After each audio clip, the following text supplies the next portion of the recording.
Pilason ang 19 anyos nga lalaki matapos na tiruhan sang kagawad sa barangay Tabuk Suba sa La Paz alas 3:45 sang kaagawon Pebrero 7. Ginkilala ang biktima nga si Dennis Usano, 19 anyos, kag ang duha ka minor de edad nga sanday alias Nonoy kag alias Boy, lunsay residente sa barangay Gustilo, kag ang kagawad nga si Kayot Herota, 64 anyos. Sa interview sa K5 News FM Iloilo kay Police Major Tranquilino Kerubin Jr., hepe sang Iloilo City Police Station 2, ginpayag sini nga nag-jogging sa lugar sa Herota sang iya nasiplatan ang 3 ka persona sa idalom sang Taytay nga adjacent sang Tabuk Suba kag barangay Gustilo. Bangod sa pagkabalaka ni Heruta nga posible may ginahimo nga indi manami ang 3 ka lalaki, iya inigin sita apang nagdinalaga ng mga ini, rason nga nagpalupok si Heruta sang iya snub-nose revolver nga indi lisensyado kag aksidente nga naigo sa idalom nga porsyon sang likod si Usano.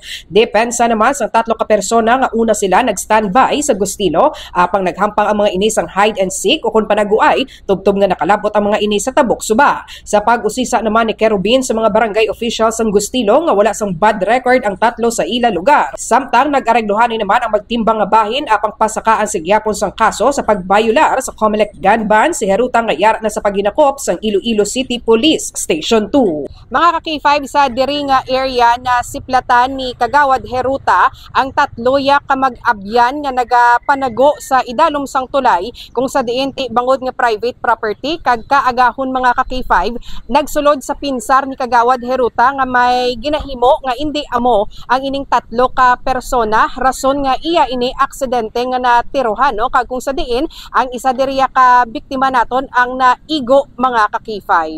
Ini si ka-K5 Karen Badilla para sa Kampiyon nga Balita, Serbisyo Publiko kag Kalingawan sa Iloilo. K5 News FM.